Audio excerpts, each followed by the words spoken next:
Bienvenue, vous allez écouter le podcast La petite voix d'Émilie. Pour cette aventure audio, nous avons été épaulés par le professeur Florian Ferreri, psychiatre à l'hôpital Saint-Antoine à Paris. Ce que vous allez entendre n'est pas un témoignage, mais une fiction inspirée des mots les plus courants retrouvés chez les personnes souffrant de dépression. La dépression est une pathologie souvent difficile à reconnaître dans une société où la santé mentale est encore méconnue et trop taboue pour être prise en charge correctement. Pourtant, c'est à nous tous de préserver notre santé, aussi bien physique que psychique. À nous aussi d'écouter les signes, d'identifier les points de vigilance et surtout, à nous de demander de l'aide lorsqu'elle est nécessaire. Le but de ce podcast est avant tout de briser les tabous autour de la dépression. Il peut aussi permettre à la fois de vous familiariser avec quelques symptômes et de vous donner les clés concrètes qui peuvent mener à la guérison, qu'elle soit d'ordre médical ou non. Il ne s'agit donc pas d'un contenu qui s'adresse uniquement aux personnes pouvant souffrir de dépression, mais aussi à tous ceux qui composent leur entourage. Collègues, amis, parents, enfants, ce podcast est aussi pour vous. Ce podcast n'a pas vocation à se substituer aux professionnels de santé, mais de libérer la parole et d'encourager à se faire aider, après avoir identifié les situations qui le nécessiteraient. Afin que nous parlions le même langage et pour la bonne compréhension des épisodes qui vont suivre, je laisse Florian Ferreri dire quelques mots susceptibles de vous éclairer sur ce qu'est la dépression. Les mots dépression, déprime, blues renvoient à une multitude d'états de malaise psychologique dans le langage courant. Cette utilisation large du concept participe à une certaine confusion dans l'esprit de nombreuses personnes. Le mot dépression est souvent employé dans le sens de tristesse, c'est-à-dire en tant que symptôme, alors qu'il devrait servir exclusivement à nommer une maladie précise. Alors comment définir la vraie dépression ? La dépression est un trouble psychologique caractérisé par une baisse durable de plus de 15 jours de notre morale et qui marque une rupture avec notre état habituel de fonctionnement. C'est une des maladies les plus répandues et les plus invalidantes. En effet, en France, une personne sur 5 sera concernée au cours de sa vie. L'épisode dépressif peut survenir à tout âge, mais touche 2 fois plus de femmes que d'hommes. Penchons-nous un peu plus en détail sur les signes qui peuvent alerter. Il en existe 3 grandes familles. L'humeur dépressive, le ralentissement psychomoteur et les signes physiques qui lui sont associés.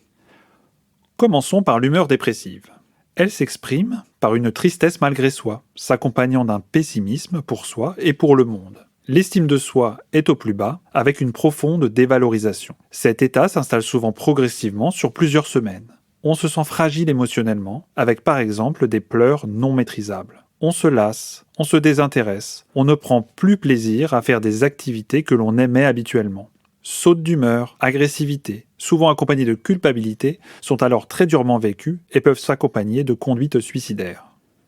Le ralentissement psychomoteur, quant à lui, survient généralement une fois que la dépression est installée. Il faut alors fournir des efforts plus importants pour effectuer des actions habituellement réalisées sans peine.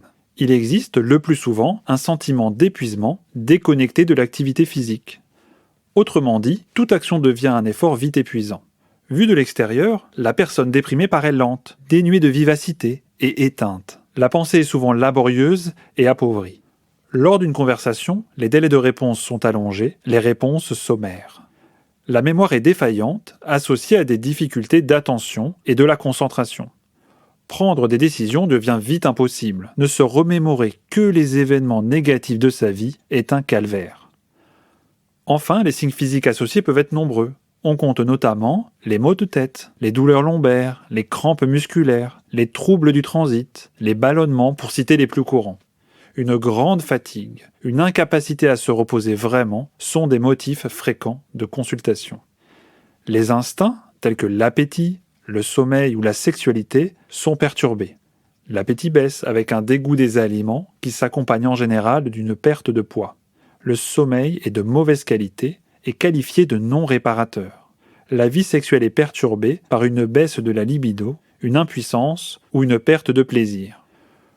Tous ces symptômes peuvent être motifs de consultation. Les épisodes dépressifs invalidants nécessitent une prise en charge psychologique et la prescription d'un traitement antidépresseur qui ont pour objectif de faire disparaître complètement les symptômes dépressifs. Une fois que les symptômes ont disparu, il faut maintenir le traitement médicamenteux durant au moins 6 mois afin de prévenir des éventuelles rechutes.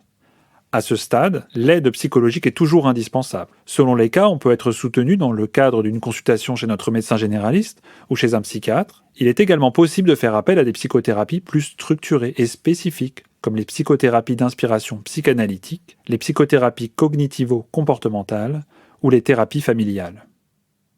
Vous vous apprêtez à pénétrer dans l'esprit d'Émilie, une trentenaire dont la voix intérieure a tendance à beaucoup s'exprimer.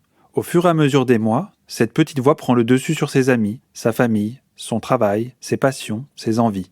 Cette petite voix intérieure, c'est celle de la dépression. Elle tourne en boucle à l'intérieur de sa tête et vient assombrir son quotidien. Pourtant, Émilie n'est pas prête à la laisser prendre le pouvoir. Au fur et à mesure des épisodes, grâce notamment aux mains qu'on lui tend, elle chasse un à un les nuages qui la menacent. Ce podcast vous est proposé par la société Lundbeck et plus particulièrement par l'équipe Parlons Dépression, qui a pour engagement premier d'ouvrir le dialogue autour de la dépression. Merci à vous d'embarquer à bord de cette aventure audio, bonne écoute et à très vite dans la petite voix d'Émilie.